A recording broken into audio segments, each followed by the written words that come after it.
Eu vejo que a blockchain, ela se insere muito num fenômeno que eu observo desde a ascensão da internet comercial, né, de 1995 em diante, que é uma certa oscilação entre momentos de grande centralização com momentos de grande descentralização.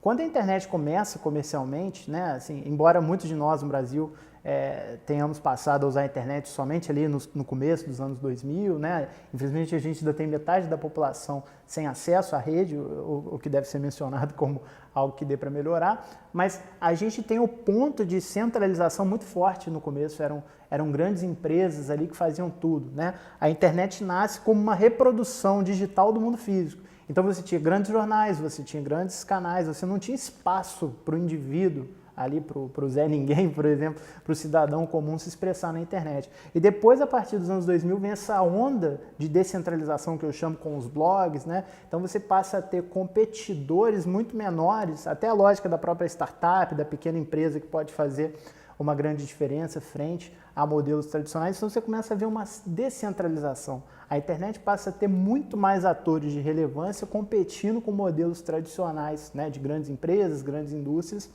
e afins. O que a gente viu, novamente, foi uma onda de centralização, né, com grandes empresas. Hoje você tem grandes empresas, seja a Google no campo de pesquisa e no campo de várias outras coisas que a Google provê, o Facebook enquanto rede social, a Amazon no campo do varejo online. Então você tem, né, do e-commerce, você tem grandes empresas que fazem quase que exclusivamente, quase que monopolistas no mercado, então uma nova centralização. E curiosamente uma centralização que parece vir até de forma natural, né? A própria forma como a gente usa a internet conduziu a isso. Como se a própria estrutura da internet não tivesse sido tão descentralizada quanto ela prometeu ser. E o que o blockchain deve ser para as próximas décadas, eu acredito? A volta à descentralização que a internet prometeu. Que toda essa ideia de aldeia global, da gente poder se expressar, da gente poder ter uma ideia de confiança, uma lucratividade mais difusa entre os diferentes agentes econômicos, né, e até na forma de expressar, eu acho que a blockchain vai realmente tornar muito mais possível a partir de hoje. Então a mudança de paradigma é justamente essa, ao meu ver. A blockchain vai permitir que a internet se torne realmente o que ela era para ser e acabou não sendo. Né? Então, nessas múltiplas ondas de descentralização, centralização, descentralização, descentralização, eu acho que há realmente um potencial para que a blockchain concretize uma descentralização que vem para ficar. Eu uso muito a palavra protocolo para me referir às tecnologias abertas de base aí que trabalham com blockchain.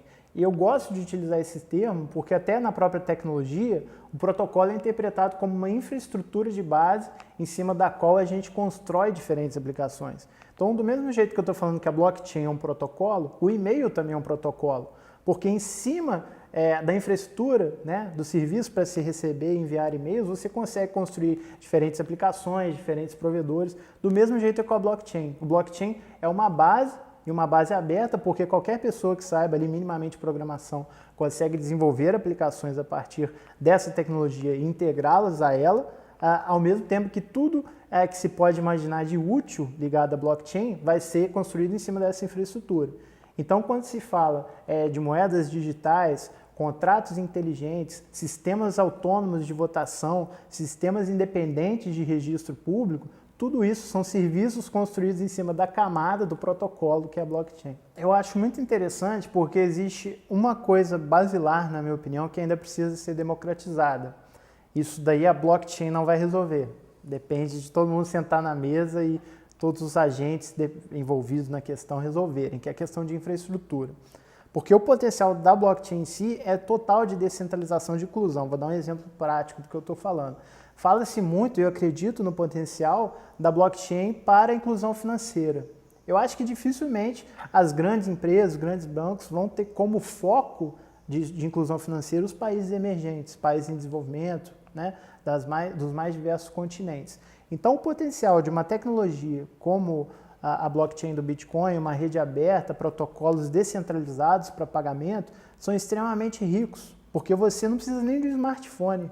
Talvez com um celular até tradicional por SMS, você consegue prover uma pessoa que não tem acesso à estrutura bancária, a investimentos, etc. Você consegue tornar possível a ela, como um outro exemplo que eu dei, fazer um pequeno investimento numa grande empresa do futuro, ter uma poupança, fugir de controle de capitais de um governo autoritário ou coisa parecida. Isso pode ser extremamente interessante. Qual o único gargalo que eu mencionava no começo na minha fala é a questão de infraestrutura. Não adianta a gente falar de inclusão financeira para pessoas que não têm acesso à internet móvel, pessoas que não têm acesso à rede de telefonia, esse tipo de coisa. Então, o blockchain é uma promessa enorme, mas que depende da resolução social, econômica de alguns velhos problemas que nos acompanham em países emergentes. A gente aqui no Brasil sabe bem como.